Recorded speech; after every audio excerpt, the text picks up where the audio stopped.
fallout with her mother, Doria Ragland, over just 2 words. Moment that people knew I disagreed with some things about my sister, such as No, not my last, but I still haven't seen my grandkids, and A father who stopped waiting for a call back. A mother who had to schedule time just to hear her daughter's voice. A sister who watched herself get quietly written out of a story she was supposed to be part of. 3 people. 3 completely separate relationships. 3 different kinds of love. And somehow, all 3 of them ended up telling versions of the same story. That's not a coincidence. That's a pattern. And once you understand what each of them is actually saying, the public image that's been carefully maintained for years starts looking very different from the inside.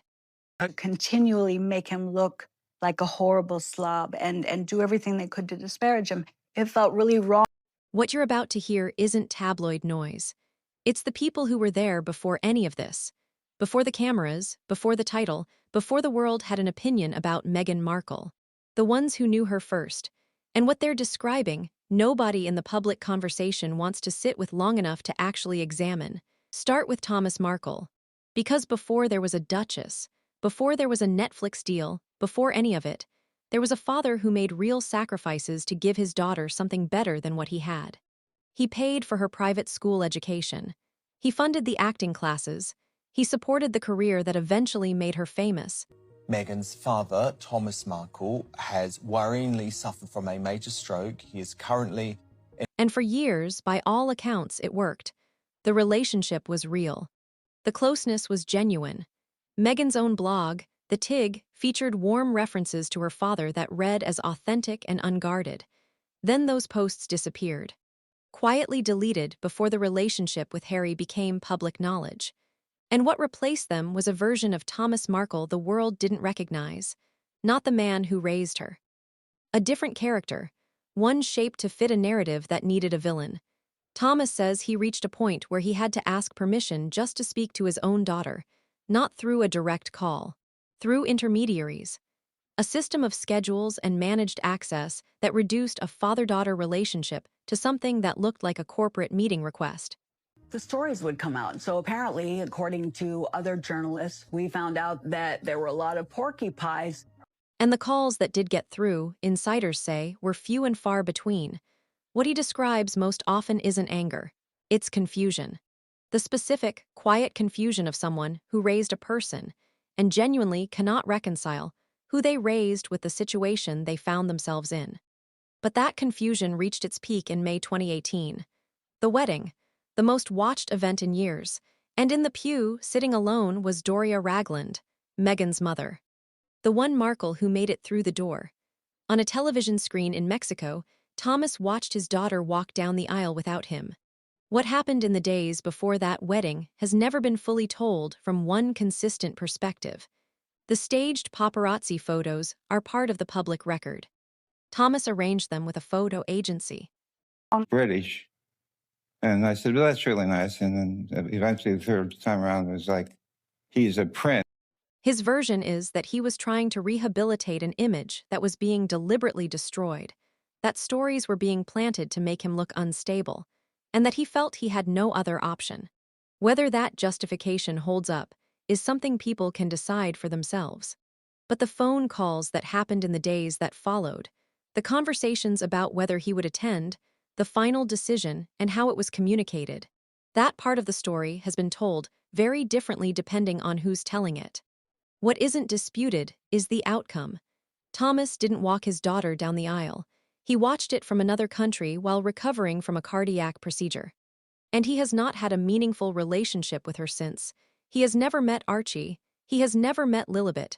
2 grandchildren he knows exist and has never held. That's not a headline. That's a human reality that sits underneath all of this. And it's the part that gets lost when the conversation stays at the surface level. And this is where things get genuinely uncomfortable. Because while Thomas was navigating unanswered calls and scheduled access, Meghan sat across from Oprah Winfrey and described herself as an only child.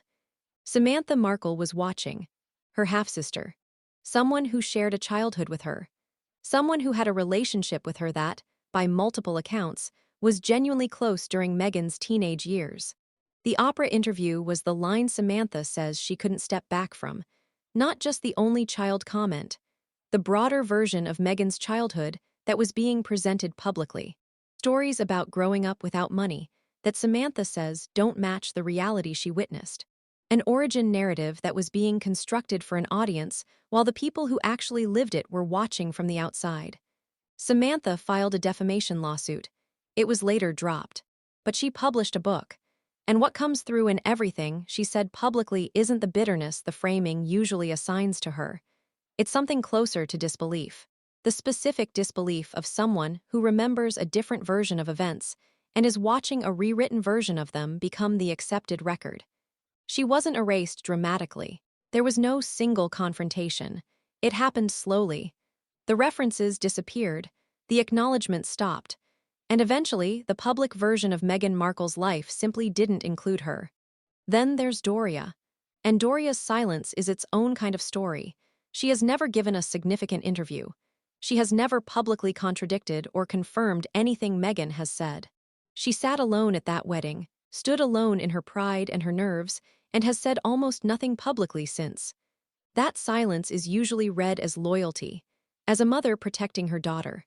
And maybe that's exactly what it is. But reports suggest the picture in Montecito isn't as seamlessly close as the public image implies. There are accounts of strain, of Doria having less access than people assume, of a dynamic where even the mother has had to navigate a system of managed interactions rather than simply showing up when she wants to. Rumors suggest Doria has been seen operating independently in Lowe's Angels, with notably less visibility in Meghan's immediate orbit than the early Montecito years suggested. None of that is confirmed. But Doria's silence in the face of everything her ex-husband and daughter have said publicly is itself a data point. When someone chooses total silence over the option to speak, it raises a question that doesn't go away. What is that silence protecting? And for whom? Here's what ties all of this together in a way that's hard to dismiss. Thomas, Doria, and Samantha don't share an agenda. They're not coordinating. They came to this from completely different positions, with completely different histories, and completely different levels of public visibility. A father who has spoken relentlessly. A mother who has said almost nothing. A sister who built her own platform to tell her version. And yet the conclusion they each arrive at, independently, is the same. The version of Meghan that the world fell in love with. The open, family-oriented, deeply connected woman projected through interviews and public appearances didn't match the private reality the people closest to her were actually living. The closeness wasn't incidental. According to all three of them, it was constructed, not necessarily fabricated from nothing, but curated, shaped, directed outward at an audience while something completely different was happening behind it. Thomas points to unanswered calls and managed access. Samantha points to a rewritten childhood. Doria's silence points to something nobody has been able to name yet, but that hangs over every account of this family. What you're left with at the end of all of this is a question that doesn't have a clean answer. What happens to the people standing closest to someone when the life being performed publicly and the life being lived privately stop looking anything like each other? Thomas Markle is a man in declining health who has grandchildren he has never met. He doesn't talk about this with explosive anger. He talks about it with the quiet weight of someone who has been sitting with that fact for years and still can't fully make sense of it. Doria gave everything to raising a daughter who is now one of the most recognized women in the world. And by multiple accounts, she has to book time to speak to her. Samantha watched a bond she thought was permanent get quietly dismantled, not through a single falling out, but through a slow and deliberate process that prioritized the public image over everything that existed before it. Three people, three different kinds of love, three versions of the same loss. And the thing none of them are saying, the thing that sits underneath every interview and every public statement and every account they've given, is actually the simplest part of all of this. They miss her, not the version being offered to the world, the one they knew before any of this started. That version, the one that existed before the narrative took over, that's the one nobody gets to see anymore. And based on everything they've said, they're not sure it's coming back.